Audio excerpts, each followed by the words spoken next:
Hey everyone, it's Anthony from Pretty Printed here. In today's video, I'll be talking about how to add email functionality to your Flask-User enabled app.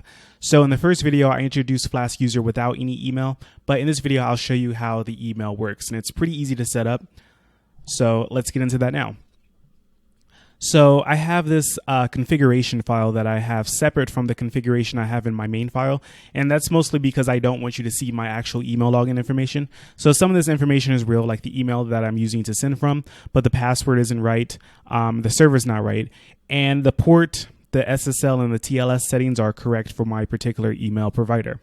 So this is probably the most difficult part about setting up a mail-enabled app is getting the configuration correct. So it might take quite a few tries to get it right, but just try different combinations of SSL and TLS. Make sure you get the port right, and hopefully you can figure out how to get it to work, because it took me quite some time to figure out how to get it to work with my email. And I've switched email providers a few times, and each time is different.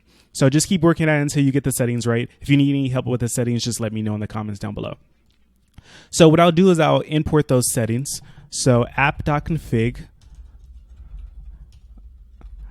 from py file, and then the name of the file is config.cfg. So that's going to import the mail settings so I can actually send emails.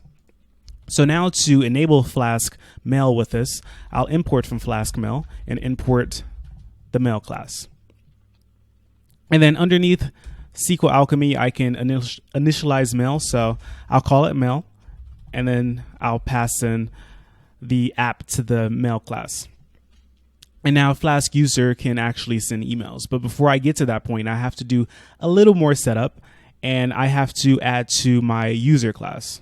So what I'm going to add are two columns. I'm going to add an email column that holds the email address for the user, and then the confirmed at column, which will be a datetime column saying what time they were confirmed. So email is going to be db column,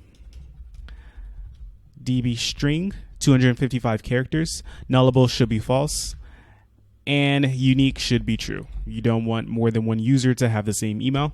And then you need to add a confirmed at column, and this is going to be a date time column. And that's it. So really the last thing you need to do is enable emails. So you can either remove this line completely because emails are enabled by default, or you can just change user enable email to be true. And there are a ton of settings for Flask-User.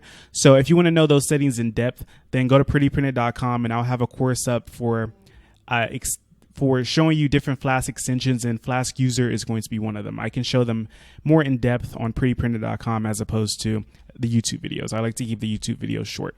So make sure email is enabled. And then what I'll do is I'll recreate my database so I can add the columns. I'm using SQLite, so I can't alter the database. So I'll just destroy it and recreate it because there's really nothing in there. So SQLite 3 database. This one has no tables. And then Python, let's see, from app import db.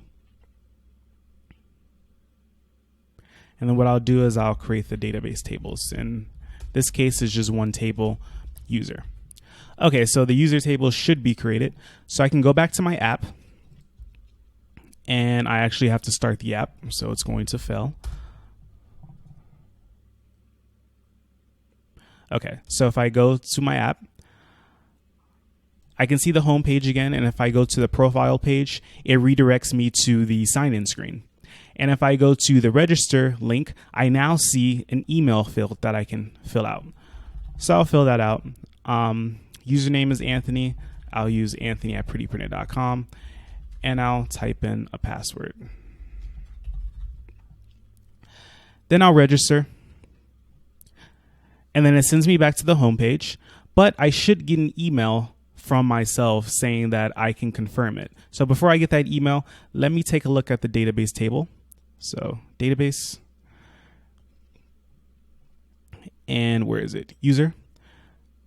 So right now I have a username and a password in the database. As you can see, the password is hashed. I have active as 1, meaning that the user is active, and I have an email, but this confirmed at column is null. So I just got the email. So I see app name.confirm your email. And in the next video, I'll show you how to customize things so you don't see stuff like app name, because that's obviously not what you want to send, but they just use that by default. So if I take this link, I'm going to copy it because Firefox is in my default browser. And if I paste it here, I have confirmed the email. So there's no message saying I confirmed because I don't have any of that set up. But once I reload the table, so I'll go back and open database and then go back to the user table, I now see confirmed at, and it has the date there. So now if I sign out of this, sign out, if I want, instead of using the username, I can use the password. So Anthony@prettyprinted.com, and the password will be, what did I put as the password? Sign in. Okay, so yeah. So with the email functionality enabled, you can either have the user log in with their username or their email, depending on what their preference is and what your preferences are as the creator of the app. So that's what I want to show you for emails. It's pretty simple, like everything else.